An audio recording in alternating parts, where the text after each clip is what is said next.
So we're going to start on this stock here, and I was doing a little test on this to see if it would be worthwhile, because I'm not sure how to save this wood, and obviously it's really difficult to add wood back. But the inside structure, meaning inside this channel here, is really solid. It was just on this outside arm here that it was really getting flaky.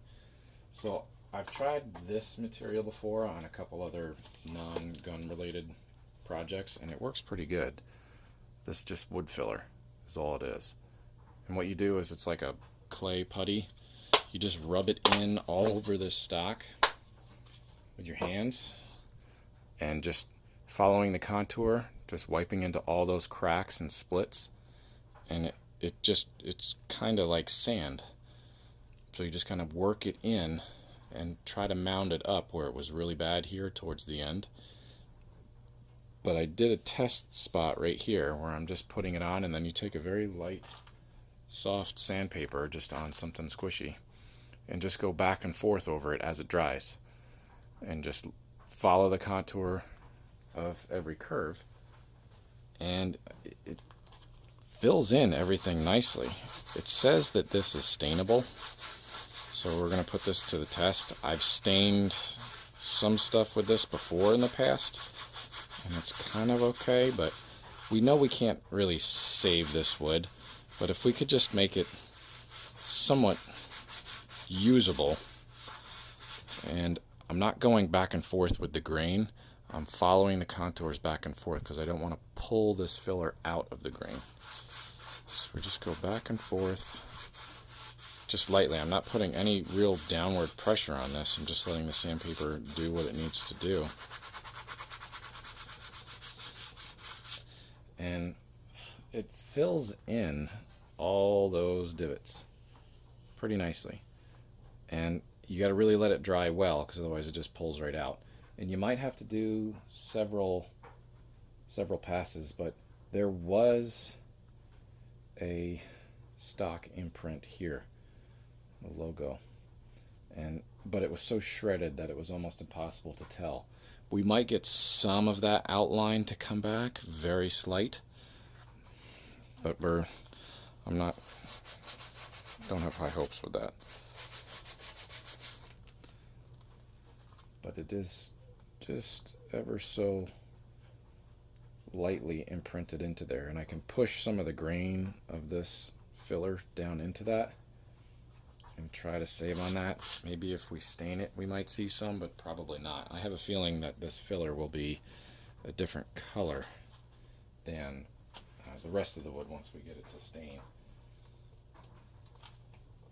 But just so you can get a little bit of a glimpse of how I was applying this on, I'm just pushing in and just spreading it like paste, just across where these gaps are, and then just let it dry. It doesn't take long to dry. It actually dries pretty quickly. But wherever some stuff comes out, meaning there's divots in the wood, you're just smoothing it straight over, and then just let it harden up.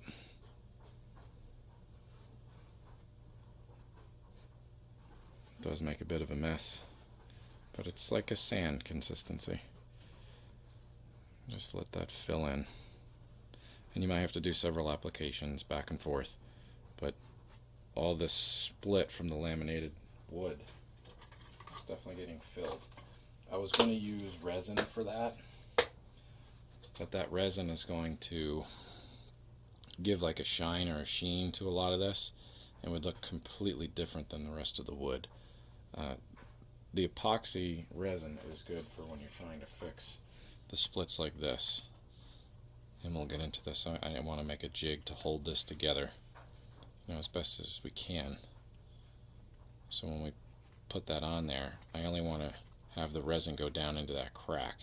I don't really want it spilling over too much on the outside of the wood. And then we'll take that filler and we'll come back over all of these bumps and push it into those bumps, and then try to sand it flat and see what we can get as we try to restain this. So this is the beginning of the stock work. We'll see how far we can get and what comes out of it. But I already plan on getting a replacement stock for this at some point. So I'm going to keep filling this in and sanding it down, then I'll come back and see the result. Alright, I'm back after sanding with the block here, just going back and forth over the grain. You can see the result here. I want to show you where the patches are is where there was almost no wood left. And I'm going to go back and fill in some spots like right here and some like right here. But for the most part, this is pretty much filled in. Good portion down here. I tried to save where there was the original stamp, but that was so split apart it's going to be next to impossible to try to save that. But I will get like a little small pick and try to remove just a little bit in that. But we couldn't even see that before, and now we see a little bit more coming up. I was able to save on the bottom here where the serial number is, and there was another stamp right here. Proof acceptance stamp right there. I'm not sanding over any of that, but with very, very light paper. This is a 220. Just with a soft block, just going over like this to get rid of the major burrs. I'm going to try to apply some, not stain, but just oil onto the stock and let that oil soak in. But I'm probably going to have to stain this side. So maybe they just do a real light coat of stain, let that drink in, and then I'll apply oil afterwards on top of that. So I'll apply some stain and then come back. We'll take a look at this. So here's a look at just a fast coat of stain, no oil. That stuff doesn't really stain very well. So I'm going to do a little bit more sanding just over this to try to blend a lot of that out. But it was worth a try, and it's so you guys know too that this type of wood filler, it doesn't stain much, but remember, this stock is almost unsalvageable. It's just paper. It's not going to hold up much to recoil. But the stain on the parts of the stock look great that aren't all boogered up. You know, those little markings come popping right back up. And that side almost looks wonderful. Now, I didn't get that oil spot out before I stained it. But again, this is just to show you I didn't do any prep really on this wood before staining it. That's where the oil just leaked through there. You know, naturally you'd want to get all the oils out of this wood before you stain it. But we're not going crazy on this because it's going to be pretty rough. Just wanted to see what we can do, and I'm thinking as soon as I can get this somewhat stable for our test fire, we're going to put all this stuff back together and put it into this stock and actually see if it holds up to any kind of recoil.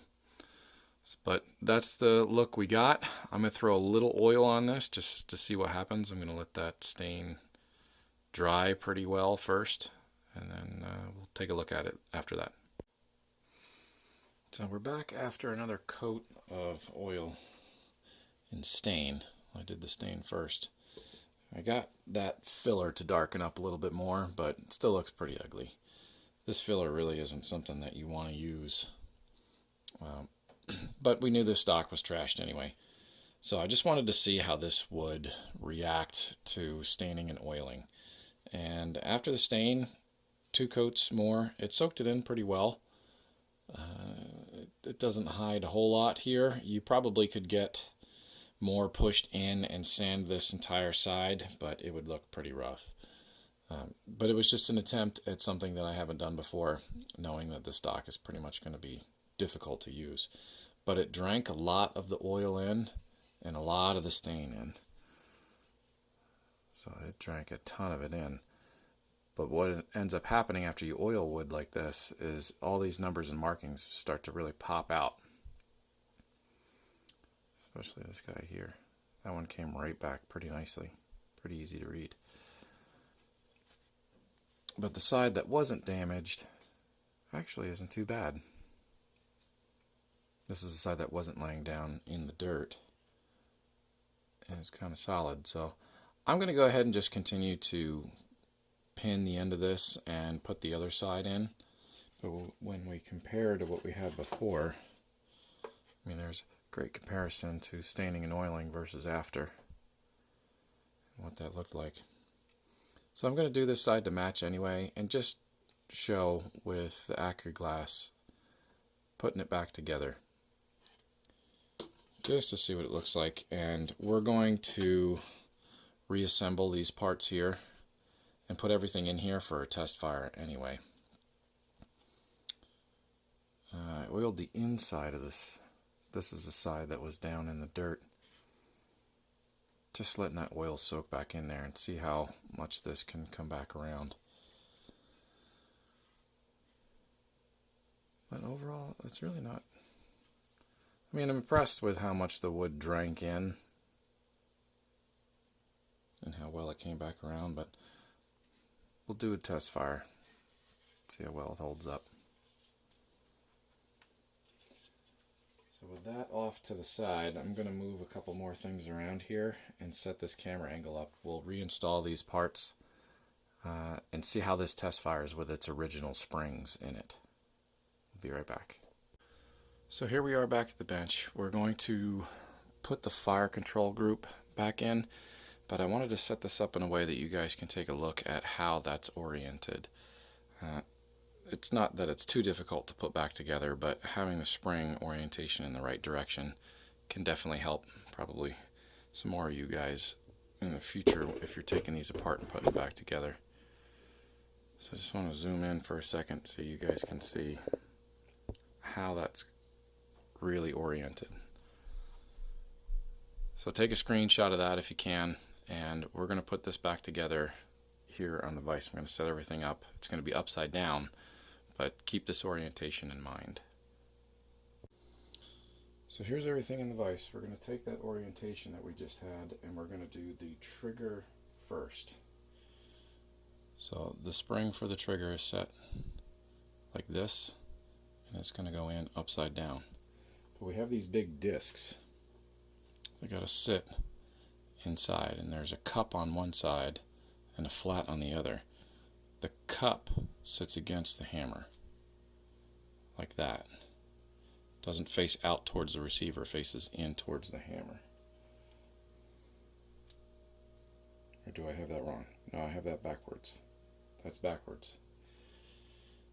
The cups face out. They don't face in towards the hammer, so reverse that.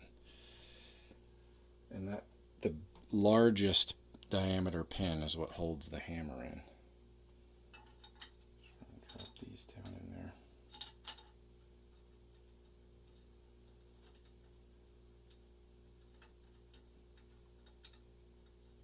And line everything up.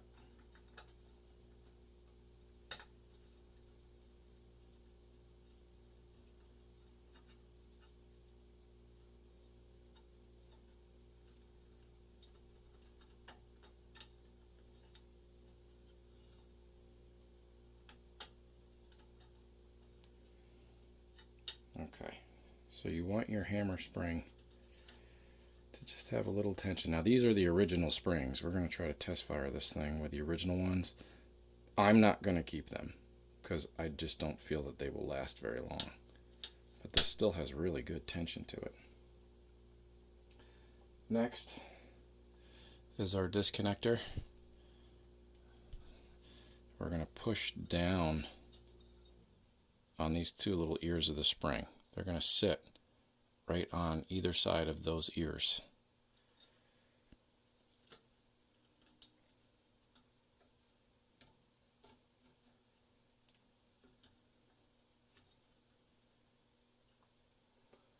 And the tricky part is we have this trigger spring. So this little leg on the bottom is what pushes up against the bottom of the trigger itself. So it's oriented straight down this way. And this is going to be They don't go together as easy as you think. And then there are the two little bushings. They sit on the inside of that little trigger spring.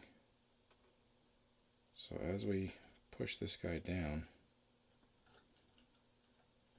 before it goes all the way in there, we got to slide those little bushings in inside the coils of the spring. And I know my fingers are kind of in the way here, guys, but these little bushings sit inside that trigger spring, and then we try to get everything to go down inside. And it's amazing how much pressure this little trigger, the hammer spring, still has.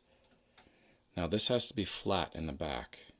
This pushes up against where this safety goes. So we need to make sure this safety is off. So this can actually sit below. It's got to travel down far enough. If your safety's on, it protrudes out and won't allow it to go through.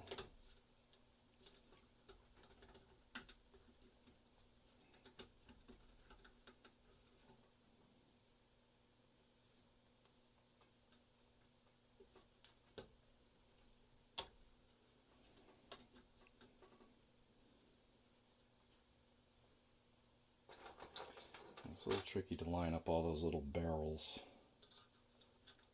as you're pushing the pin through. Should have something from the other side to guide it in.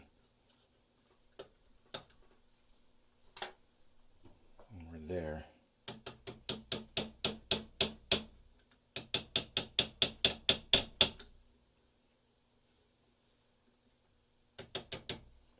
There it goes. Now, whatever you do, don't bang on those. Now, to test how all this is sitting here, it should lock the hammer back. So if I push the hammer all the way back, the disconnector should grab it. And it does. You want it to do that because it resets everything for when you put the trigger in. So the trigger is going to sit here, but remember this little leg of that spring has to sit on top, just like that. And then we got two more of those barrels that are going to go on either side of that trigger. So I'm going to do one at a time.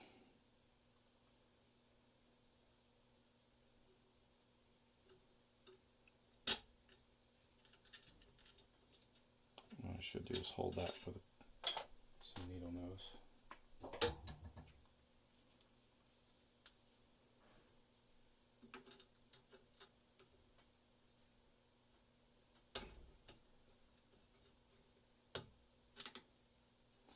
Going to get it started. It can hold it there.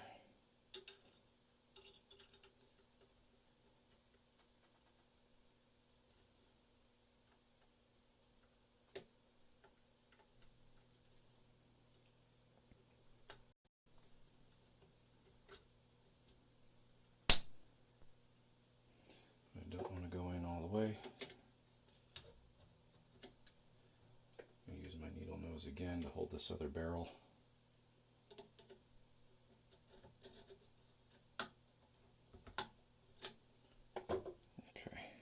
Now I have my finger resting on the bottom of the hammer because I want to push the hammer up. So as I'm working with the trigger, it doesn't slam forward. You could leave that sitting forward. It doesn't have to be down for this to happen, but it does put a little bit of pressure on this disconnector to hold it so that when you put the hammer in, it just helps sturdy everything up.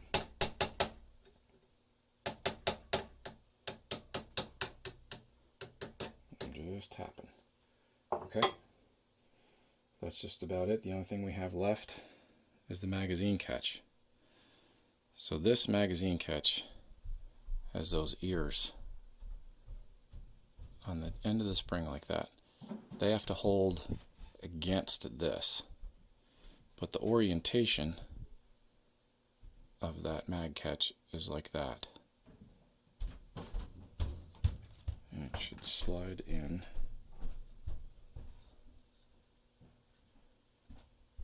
Or did I have that backward?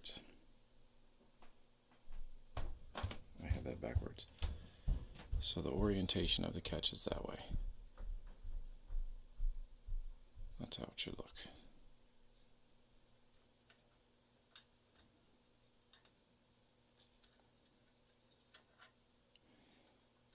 So we make sure that the ears are tucked around that receiver.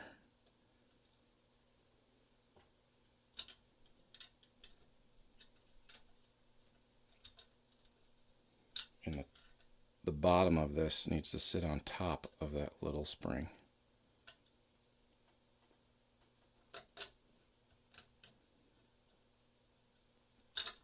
Oops. So we missed the ears of the spring putting it in.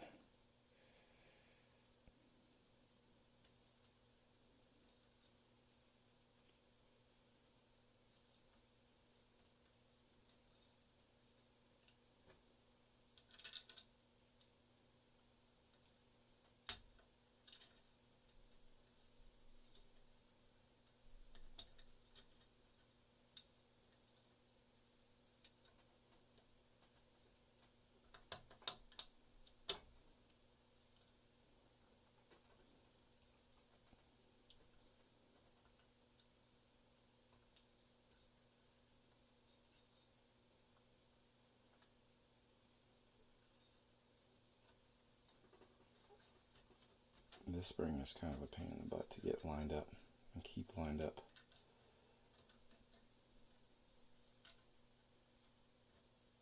But I'm capturing the spring first and then pushing the catch down to line up the hole.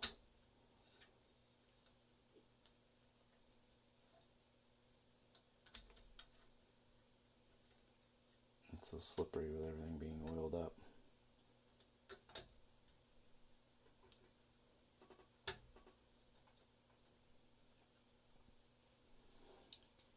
Push these coils back to line up with that pin.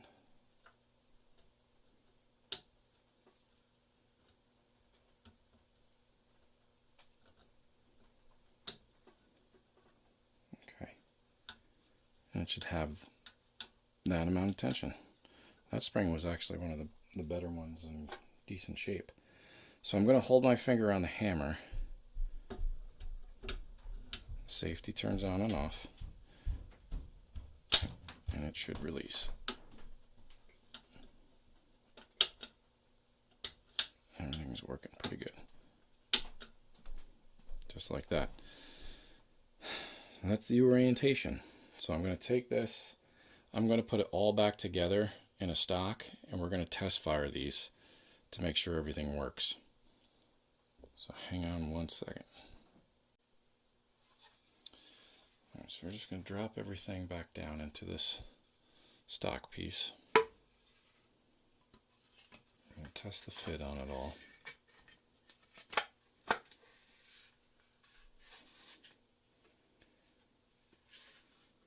So I'm actually going to turn this safety back on so we don't bump the trigger and slap everything. So that's on, but it fits pretty well. Definitely putting the oil and stain on here has gotten things to tighten up just a little, not too much. We still got a pretty good sizable gap here where that was laying on the dirt on that side. So I just don't know how long this stock would last by repetitive shooting. It would probably crack and split through here, but we'll see what we can manage from all of this. So I'm going to set this back in here and we'll put the floor plate on.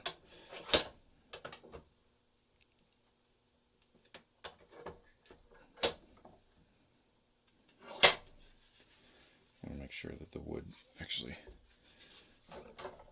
is not being pushed up. So I'll grab the bottom ears of the rear sight block. Okay.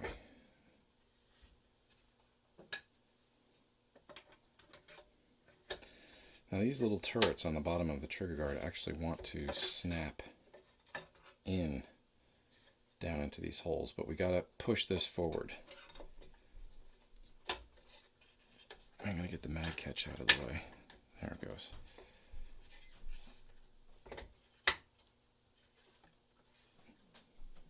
Okay. And each one of these screws is the same length, So it doesn't really matter which one you put in first. But we're not going to tighten these all the way down.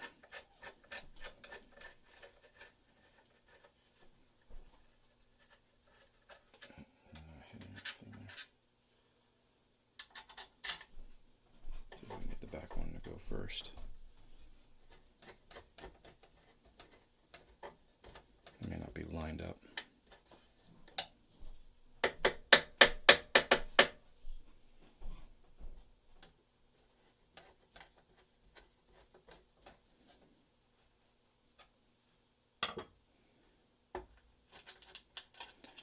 I don't want to cross thread these, so we may have to just tap the rear section of this in lightly.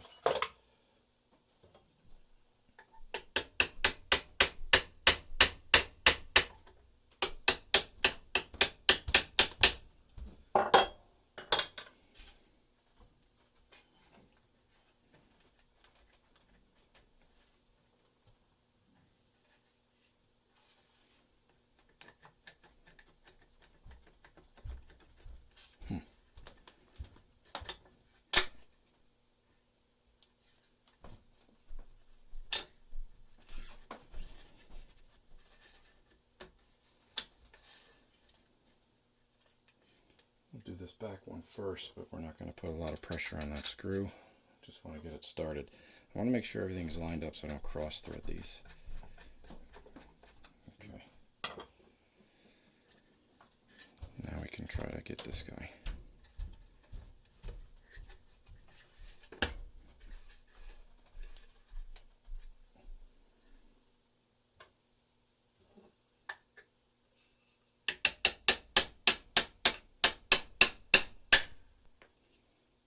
There.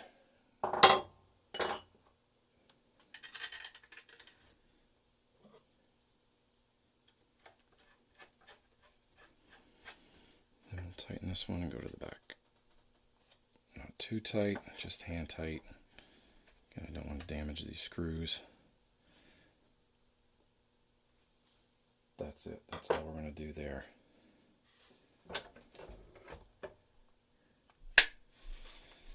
So now I can pull on everything. That wood seems pretty tight. And we marked up a little bit here. We'll just throw some more oil or stain on it. But I'm not really worried about this stock that much. So there it is. We're in. Let's put some padding in the jaws, and then we're going to try to put the bolt and everything in.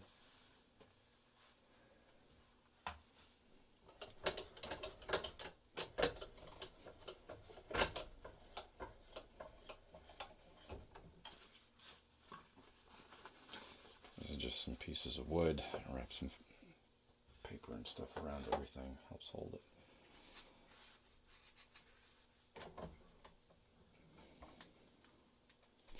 Oh, we got to be careful how much force we put on this. Okay, so we got our bolt and carrier here. We need to make sure that that can travel freely and open and close those flappers. Everything's working well there. Then we get our spring system. And that's going to slide down into these holes. And we just line everything up in the back.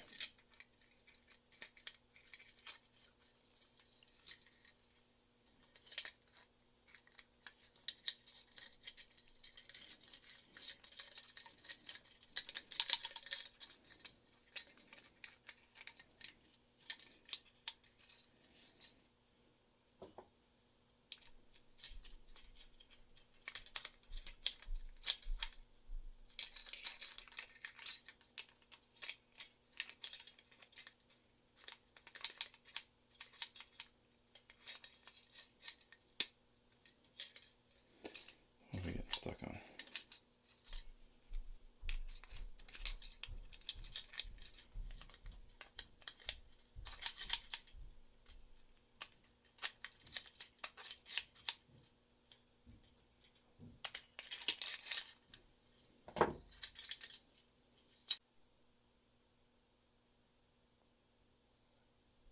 Alright, the camera stopped, of course.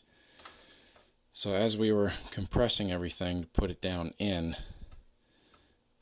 we're holding this back. You have to push this button in a little bit at the back to get it to seat all the way down. And then it should go forward on its own.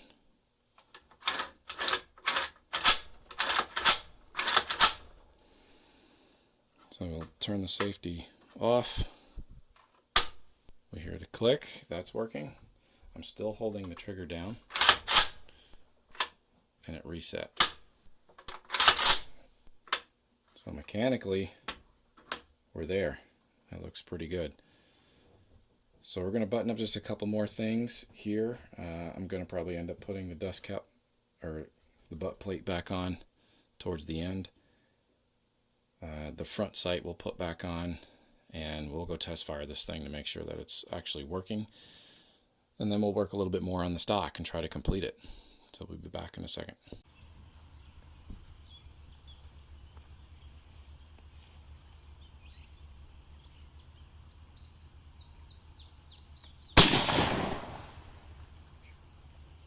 Man, he throws them.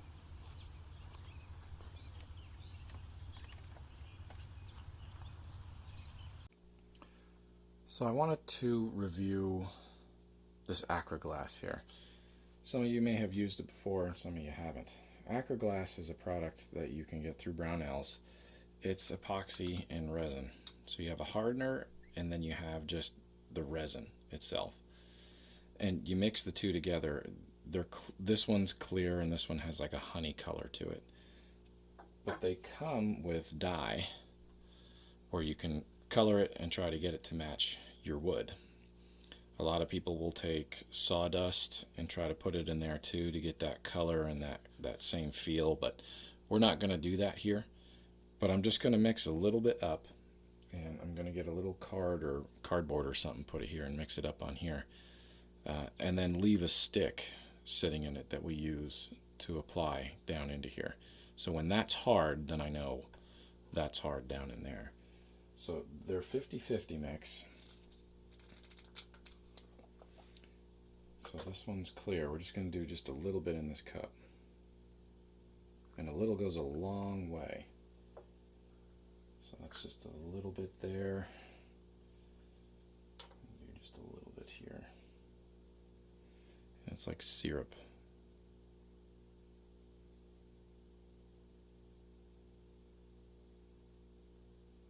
Okay, we got that.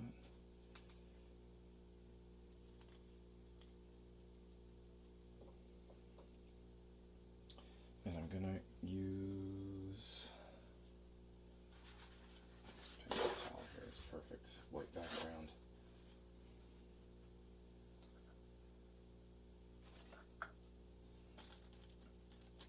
You can apply it with just about anything. There's also a release agent that comes with this too. So if you want to get down and like by the barrel channel and mix something together there, you can put that on your metal so that this won't stick to it. Just mixing this in the cup, and actually I'll probably leave it in the cup, but this has been used a couple times before, so it's hard to see what the dye is. But it's that honey kind of color. You have about 15 to 30 minutes before this really starts to set and you can't use this anymore. So whatever you're mixing together, make sure you're ready to use it. Put just a little bit of this dye in here. You don't need a lot. It's like food coloring.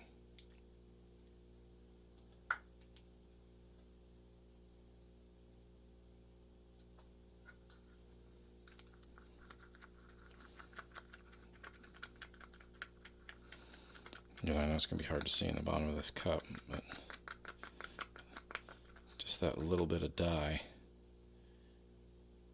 it gets really brown.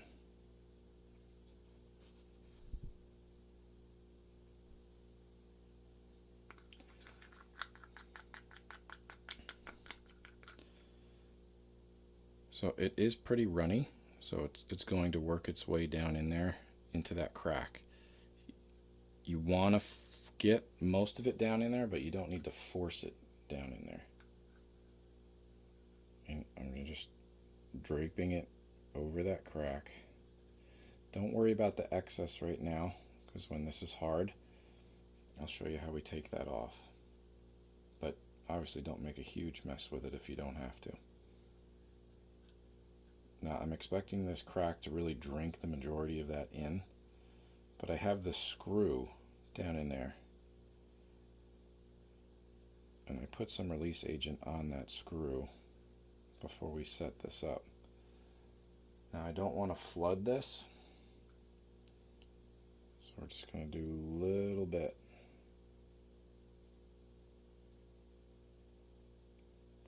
And then as that hardens up down in there, we can come back and do another pass.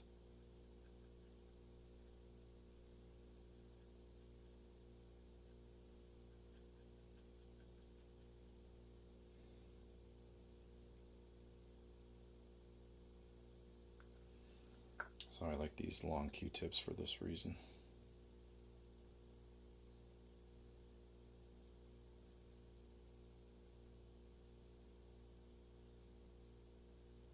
Alright, so we're going to let that sit down in there. I can turn that cup upside down, let it drip out onto there. It pretty much went all the way down into that crack. But we'll come back as this hardens and put a little bit more on top. So I want to show you a little bit here about what I'm going to try to do with this top handguard that was cracked in half. I got this jig, so to speak, rigged up where I have blocks of wood underneath too, and either side here, that are helping to keep this spread apart that way, and the rubber bands are helping to keep tension on it. I mixed up a little bit more, and I'm going to let it set for about 10 minutes, maybe a little bit more. I want it to get really tacky, because when you first mix this together, it can be somewhat runny. So we're going to let it get tacked up a little, and I'm going to drip it all along this edge here, not going over the rubber bands, just along here. And then when I take the rubber bands off, I'm going to come back and put underneath. At the same time, I'll turn this over, take the blocks out, and put underneath as well. And we're going to see how that sets up. So also we finished putting the rest of that resin in here, and I have it pinched in this vise just to keep it above or right at level with that crack. And as that hardens up, we'll come back, we'll release the tension on this, and it will stay closed and pinched. So for right now, I'm going to let this tack up, and then I'm just going to spread this on top, and we'll come back and take a look real quick. So we're back after some drying here, and I want to show you how I kind of knock off this heavy spot. There's a lot of different ways to do it. Some people use like a sharp chisel and try to come across the top, and you have to be really delicate with that. I don't have a sharp enough chisel right now to do that, but you can use a file. Just a very light file, nothing crazy, nothing really raspy, because we don't want to go after the wood. And I'm just going to go back and forth over the top of this, and it's been about 3-4 hours that it's really set up. Truly, you want this to sit before you take any pressure off of it for like 6 to 8 hours. But I had some sample stuff sitting off to the side, and that showed me just about how dried up this was. So this is coming off very lightly flaky, dusty kind of look. But if I run into anything that feels tacky still, I'm going to stop. So I'm trying not to touch the wood with the file, just the top of the resin. Take your time with this, no rush, go slow.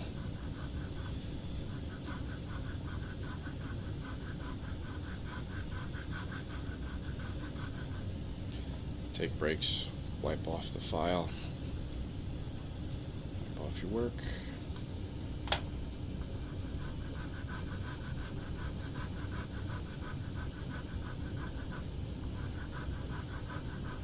So ideally you'd want to do this before you stain the stock, but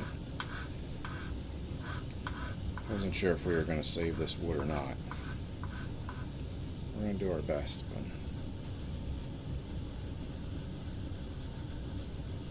just brush everything off. So that's not bad. It's nice and flush as you run your finger over it. And I'll take just a little walnut stain and go back over that. Try to touch that real quick, see what it looks like.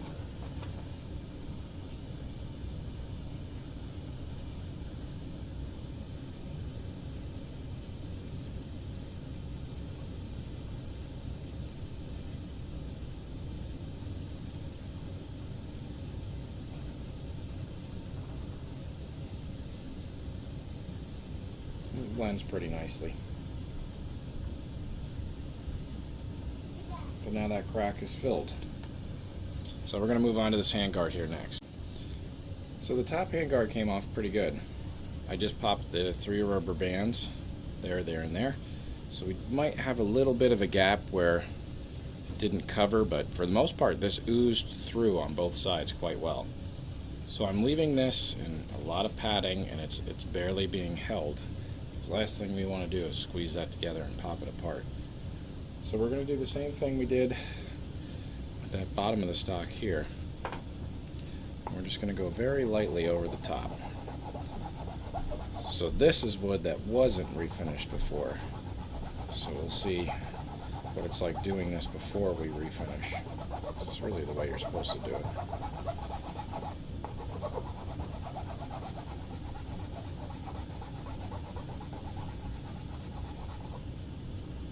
It does come off pretty quickly though. As long as we don't put huge glops amount on top of this, it'll come off pretty good.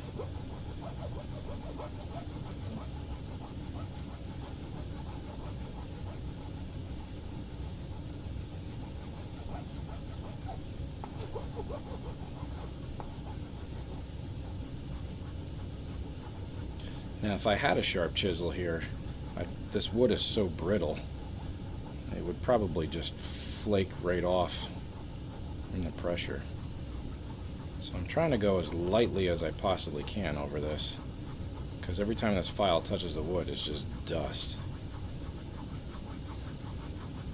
The other stuff that was oiled and soaked for days, it's definitely holding together much better.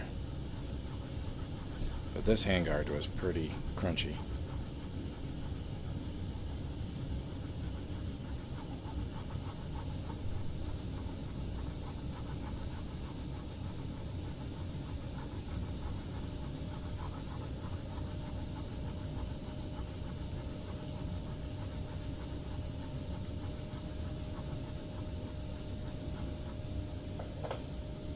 Make sure you check periodically.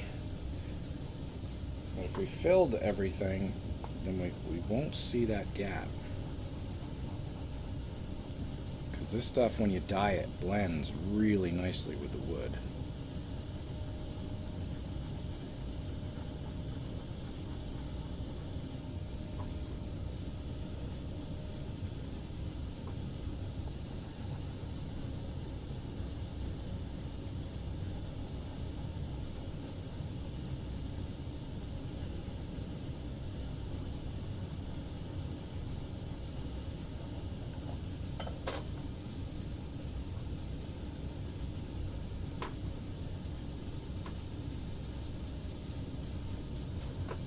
Alright, so I'm going to keep going on this, and then we'll come back and check the other side.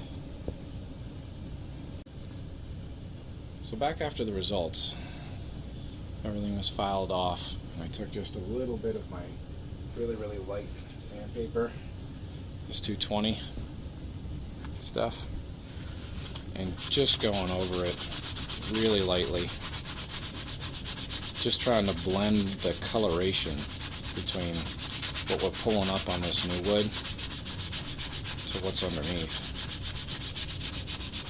And when we do this, now everything kind of matches color-wise, and we'll just take a little bit of stain and we'll go over this. Hopefully we won't see any big dark spots show up.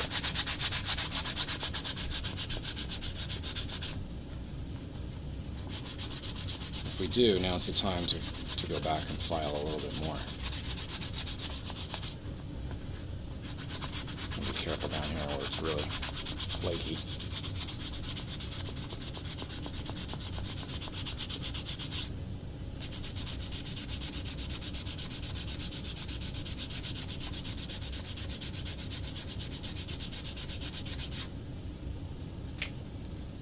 And we're going to just wipe with our toothbrush.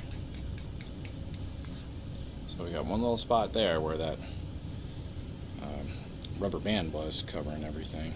But I also got spots back here which were just from age. So I'm going to leave it just because it kind of matches with the rest of everything here. And then as we dump some stain in here, it's going to kind of look similar. It's another way of just hiding things. But it's almost hard to see where that crack was. There's nothing really hugely protruding. Yeah, we have a little spot back here. So if I wanted to be a perfectionist, if this wood was really good, I would come back in and fill that spot, and I would put something on the back to plug this to fill that spot. But I'm going to leave it for now. That's the inside. It still looks wet, but it's not. That's all dry and solid. So as it was sitting like this, it was leaking down through. And that's what I wanted it to do. So it's bonded everything, and I'm going to leave that gooped up. That's like a bridge over everything. So where this split off and broke apart, we've gotten everything down inside this joint, and it's completely full. So all the way through to the edge, and it's full underneath here too. So that is rock solid. So let's throw some stain on this real quick. Just see how that line looks. I don't have much of this left, but don't need a lot. Just want to go over where this line was.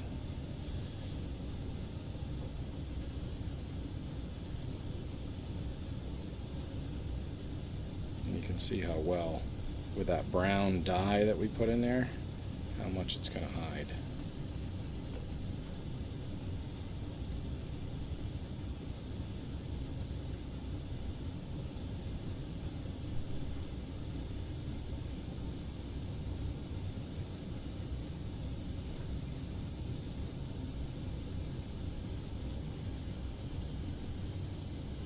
To do several coats on this because this wood is just so dry.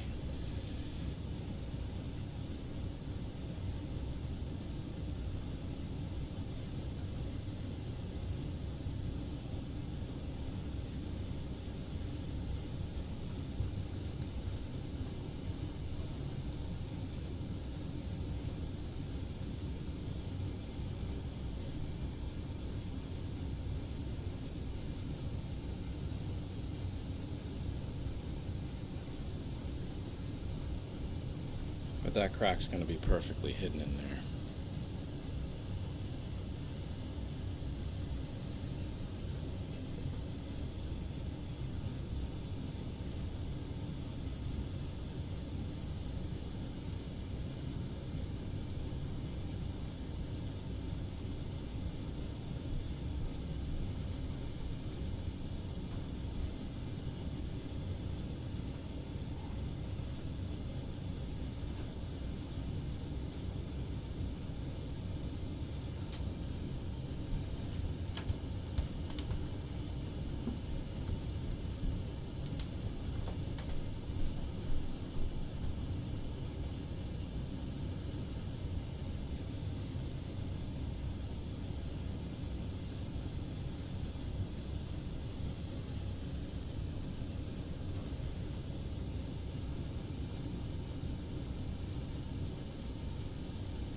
we'll do a lot more and then we'll come back and check it out, but this just drinking it in fast. But the line is pretty much hidden from 20-foot view. Obviously, if you get right up on it, you're going to see that giant crack that was in there, but you could come back with sandpaper and really get in there and cover those contours and hide it more if you wanted to. If this was a professional job, I'd sit here with 5 different types of sandpaper and going back and forth until everything was perfectly even. But with this sizable gap that was there, you're still going to see a discolored line, given because this wood is so old. But it is what it is. It's only new once, but we're going to come back here, and now it's fixed, it's repaired. It won't crack from any kind of recoil of what this gun does, because nothing touches it. So we can save that piece and we don't have to buy another one. Alright, back in the vise here, working on the wood, finishing the handguard. So we do have a pretty good prominent seam there because we didn't go crazy with the sanding. So you can kind of see where that glue line is.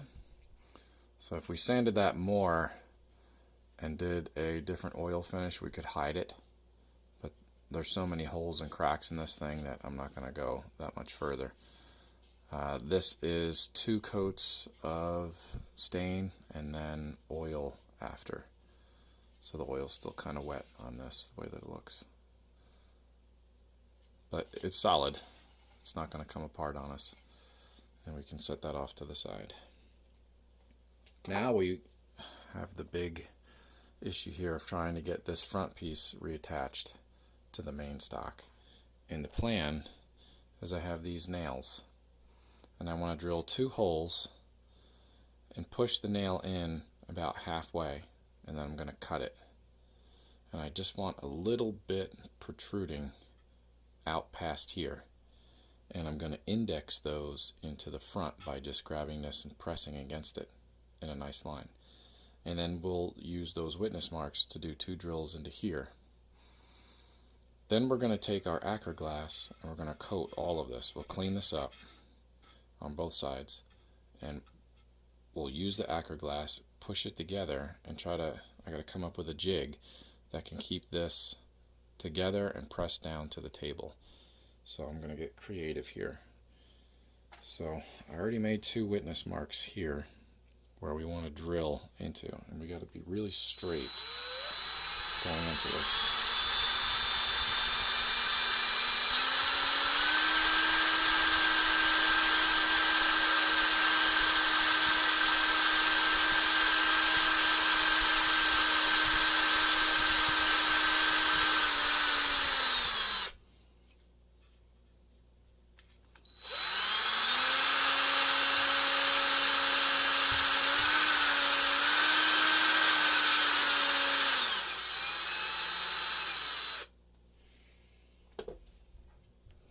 Okay, I'm just going to lightly tap these in.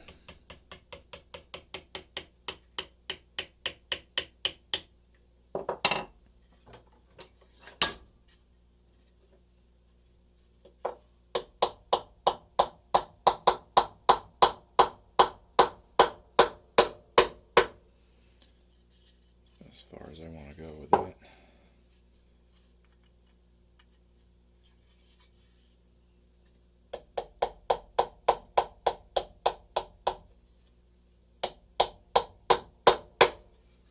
Now I'm going to bend these to make them straight. Obviously this one's off a little bit. So I'm going to clip these down here, and I'm going to bend them to be nice and straight.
back.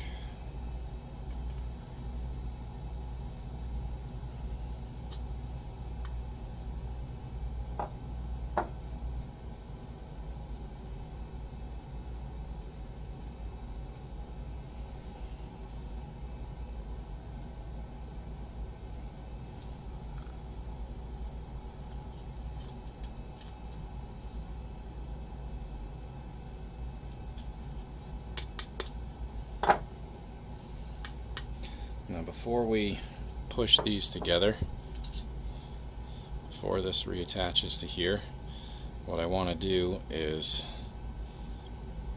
we'll make our mark and we'll drill in here first. But as we push together, I'm going to slide these out and fill those holes with Acuglass. Then push those in, do the same on the other side, and then we're going to connect that way. So then we'll have a nice channel that's set with everything. So I'm going to make these witness marks, drill these holes, and then rig this up in some sort of vise, and then we'll come back and go through the Acuglass together. Alright, we're back here set up. We're ready to attach the front back to this. We got the pins nice and straight. I got holes drilled here ready to accept, and then we're going to clamp it down to the end here and Acuglass everything. So I'll get our resin out.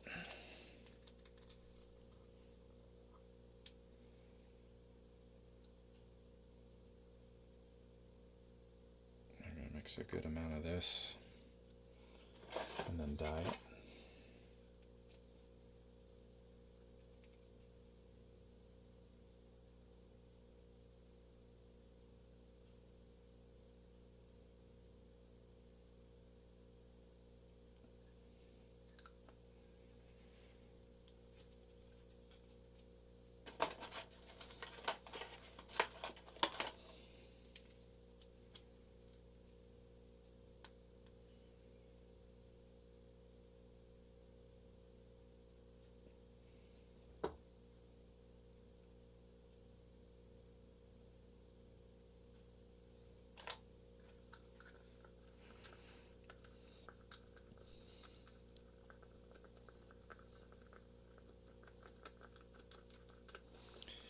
Mix this up. We're going to stuff a bunch of this down into the hole on the bigger portion of the stock, and then we'll attach the front piece into that. Well, actually, we're going to pull those studs out in the front little piece and put this down in those holes too. So let's do that first.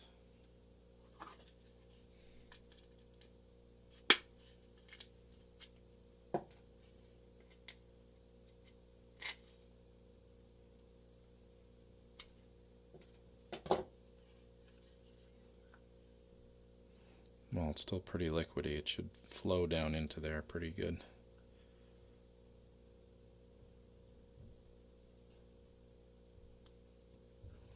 We want as much in there as we can.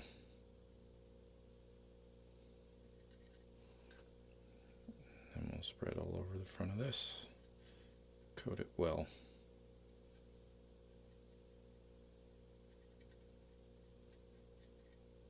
Every place where you're going to have a point of contact we want. It's alright if it oozes out through the outsides. That's actually a benefit if it does that.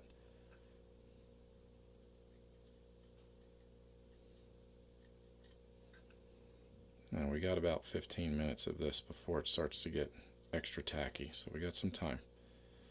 Take your time, coat everything well.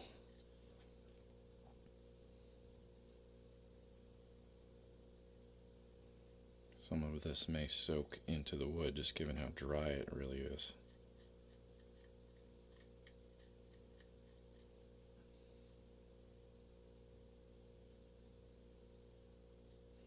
And since this is going to be upside down, it's going to flow this way. See how much is. So the camera quit on me again. Here we are back again. I wanted to get this put on before it got too tacky. So this is just pressed down against here. I got each side coated, and I was able to run enough on the edges here so it would run down and harden as a flat spot on the bottom. I wanted the wood to be against something flat. So as it pulls down, it creates a flat ridge that's in line with the top of each section of the wood. So it has hardened, not fully, but it's hardened enough that this has sunk through and left a valley in some of the sides. So I want to go back now and do a little bit more of a mixture and fill in some of these sides with just a little bit, and then we'll look at the inside. I have not taken it off to look there yet. I don't want to make too much. But we'll probably have to drape some down the inside and on the top ledges, but I wanted that to dry up a little bit first because otherwise it's just going to ooze all over the place. So you do have to do this in stages and steps.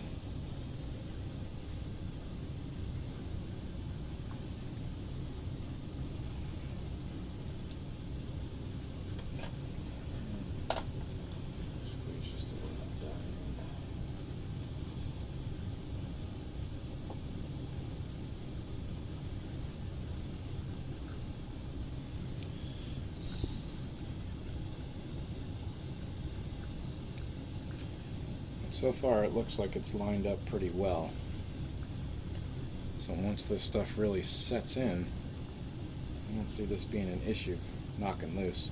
This part of the wood doesn't take any recoil load anyway. All the recoil load is from here back. So as long as it's not dropped or banged against anything, it should hold up. It's pretty well mixed.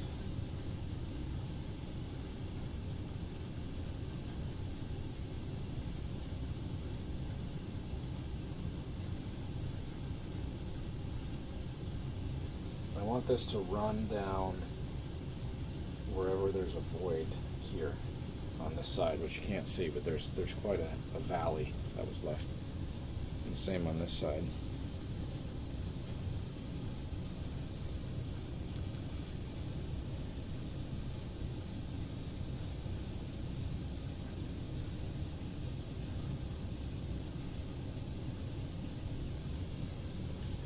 Should fill in there quite nicely.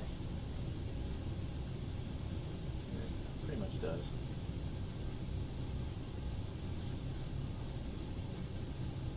I want to build this layer up, so I got something to sand down against.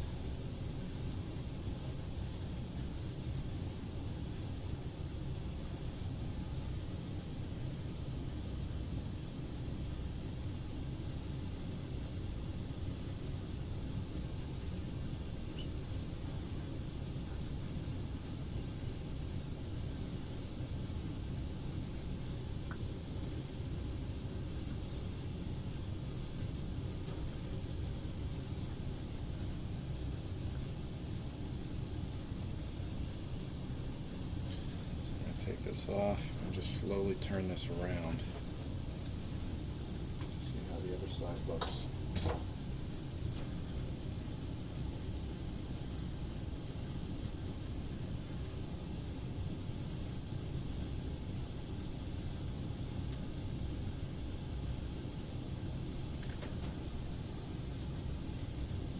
Alright, that came through pretty nicely. So enough dripped through on the inside, but we're still going to want to put more in there. That as this pulls down the sides, as you can see, there's quite a valley on that side. We may have to lay it on this side like this and build up a little bit more. Try to sand down. But I wanted to get some on the inside of this. Yeah, it's pretty stiff already, which is great.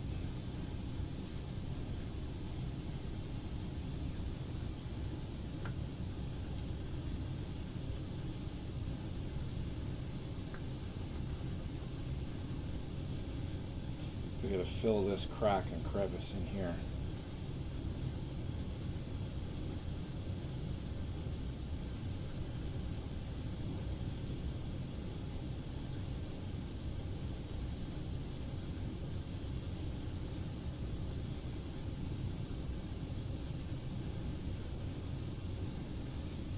wood is absorbing this as well.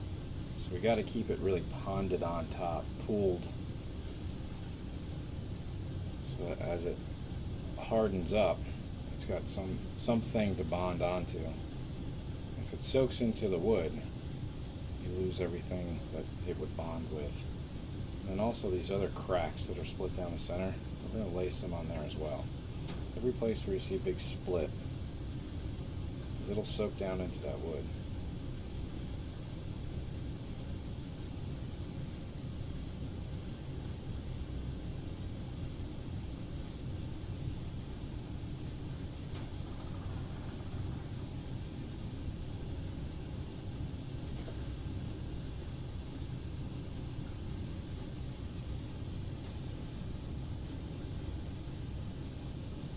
Yeah, we're going to have to come back and do this side with a little bit more. But I'm going to keep moving this around until it hardens up pretty well. So when it's hardened up, we're going to come back. I'll do a little bit more here, and then we'll sand it down. I'll show you how that looks. So we're back after letting this dry overnight. I wanted this one to be really solid and basically as hard as it could get before we start filing on it. This is the biggest bridge that we had to a gap to fill with. So I want to use a different file. It's a little bit coarser, but not much from the one that we were using before. So I want to try to get this down, the big stuff off, and then we'll switch over to that other one there and try to even everything out. If we see divots and some spots where we need to refill, we're going to do that, but then that should be it for what we're filing. So this should come off relatively easy. Actually, the harder that it is, the easier it is to come off. Just want to be careful not to touch the wood with this file. I'm just going after the resin.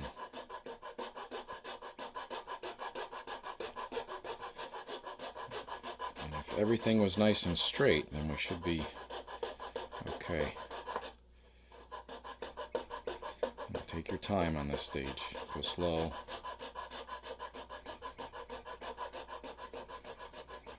But this should come off pretty easily.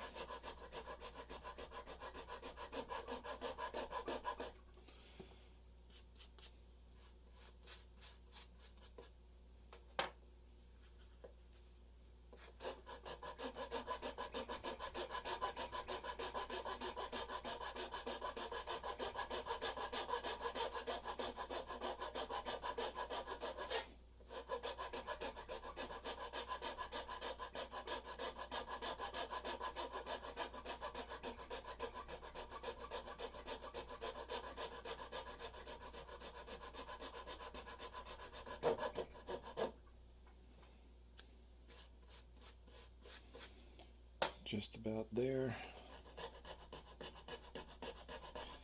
Got to make sure the channel on the inside is nice and clear for the action to sit down into. But I want to leave as much on the inside kind of piled high. That's going to give me some extra added strength. I don't want to take that all the way down to the wood line, just here and on the outside.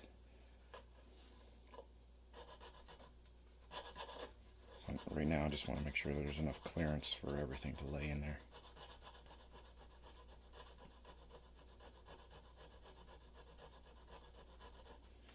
Alright, that's about as far as I'm going to go in there.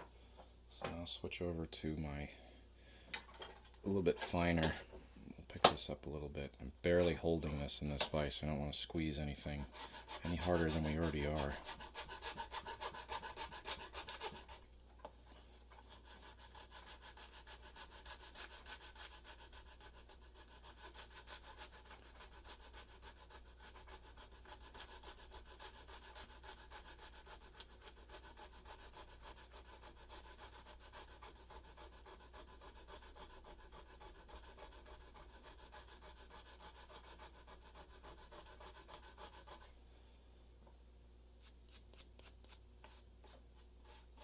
We are starting to just touch the wood here. We also want to make it nice and flat in case this was up higher than the other side. make it as even as we possibly can. It shouldn't have been. It was pretty straight on.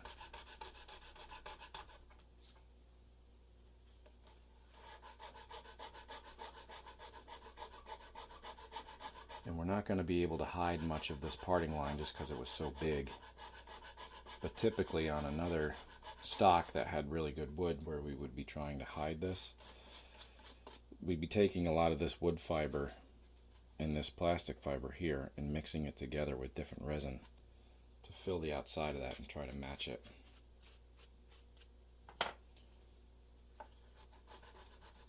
So just a little bit left, but this is looking pretty good.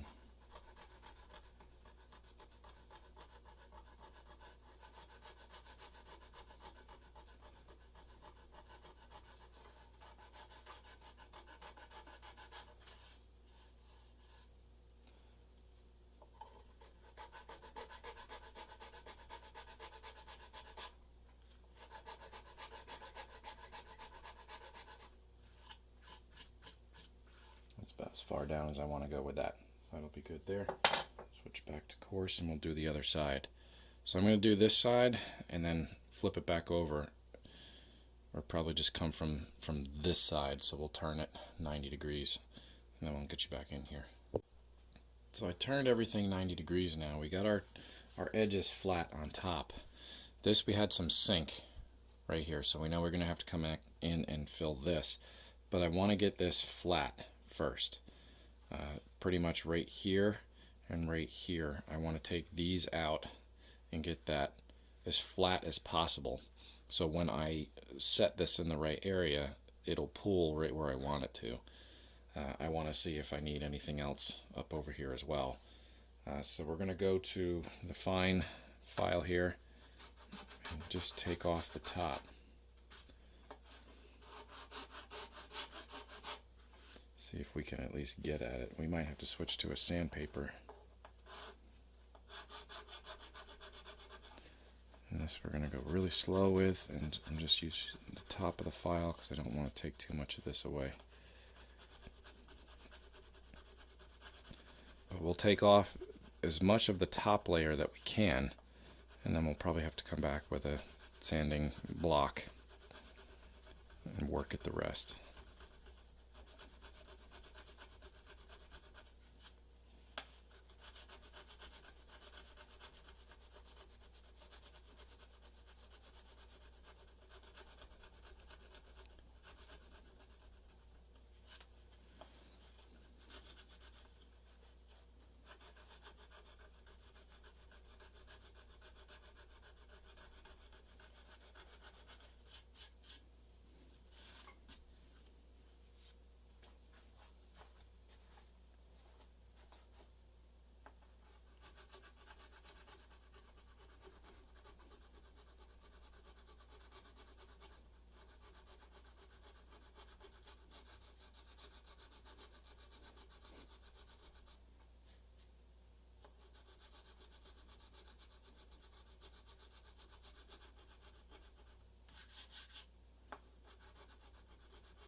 There's quite a divot here, so we will fill this back in again. Try to get it to mound a little so we can get it to sit flat. You can feel the divot going in and out.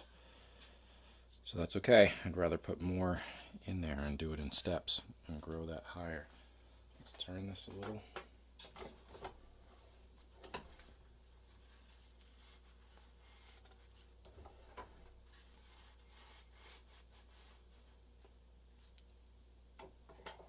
Be very careful how I grab this.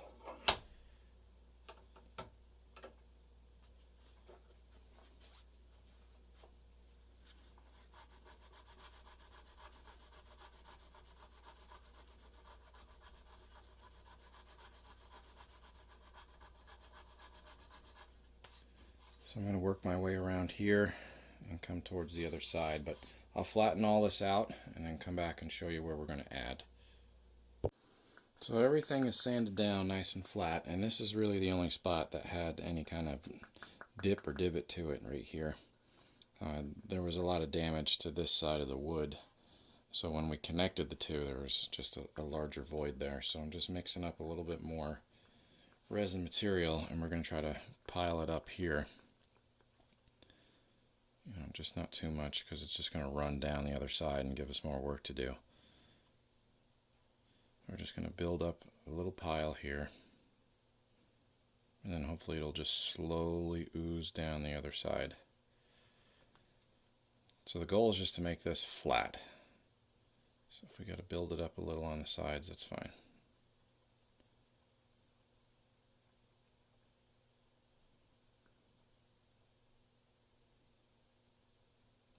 And just drip some here. Just allow it to run down a little bit.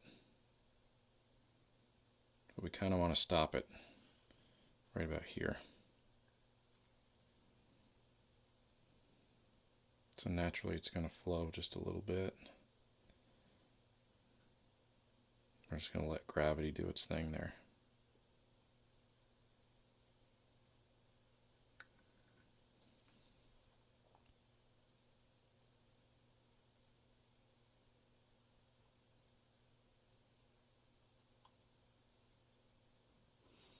So I'm just going to move this back and forth, and hopefully it'll stop here in a little bit.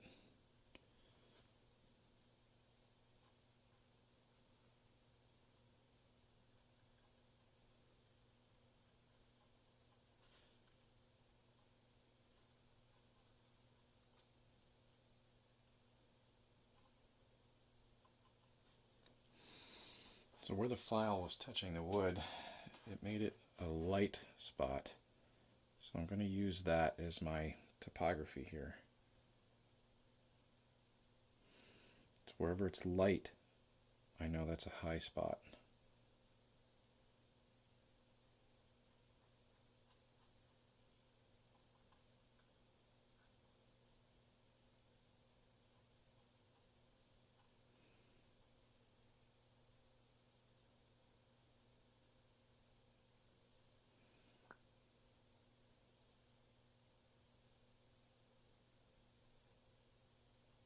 So I want this to flow naturally. So I'm just giving it a little bit of a spread, and then the liquid will slowly follow that track coming down.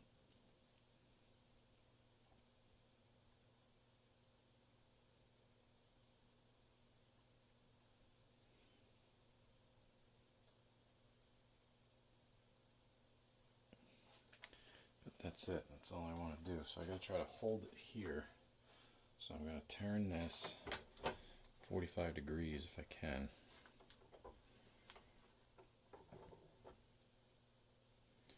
Right, kind of right there.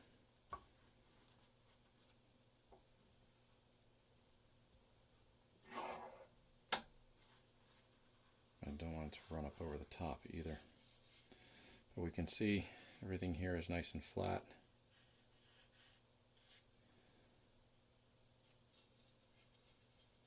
And we look through here. We're just going to have to sand that area just a little bit. So I wanted to be careful with this.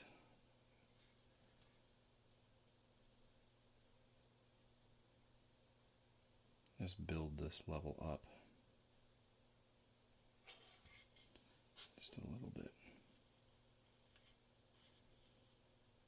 So now we got to get it to kind of stay. So we got about 15 minutes before this really gets hard enough where it's not going to run all over the place. So I might just have to keep this slowly moving back and forth, because I do want it to pond right there. So we'll keep turning this, and as it hardens up, we'll come back, file that down nice and flat, and then our stock will be joined back together. That'll be the end. Alright. So I got everything put back together, and everything dried on our split. And I just sanded it down and did a quick restain on that patch, but we'll bring it up to the camera so you can see. But it is 100% all back together now. And my new springs came in. There's a spring kit out there that you can get for G43s, and I'm going to change them all back out, but I want to test fire this first on the original springs and see how it works. But odds are they're not going to survive. Bringing you in here. There was our split right there. And we might have a little bit more work to do on this side, but it was pretty bad. It was pretty crunchy. I'll sand that down a little bit more and try to clean that up. But as of right now, that's repaired and back together. So our top handguard, you can see the seam, but that was quite a big crack to try to fix. But it's all back together now. And the action on this is actually crazy smooth. Get the safety on, safety off.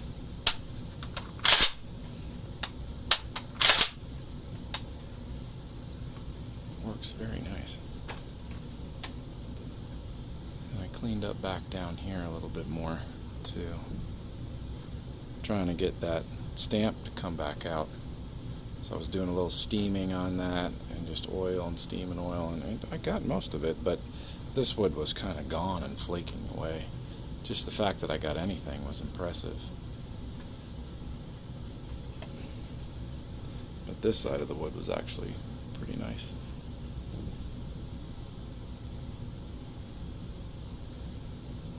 But it's back together. And I look forward to going out and test firing this thing.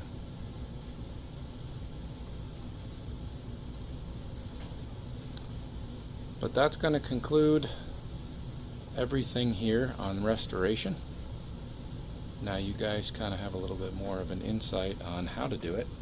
So when you find something that's been rusted up and you think it's never going to work again, you'd be surprised. Just a little boiling of water and a little bit of time and effort, you can really bring these old things back. So I hope you enjoyed it, and I'll be doing some more on these. Alright, see you later.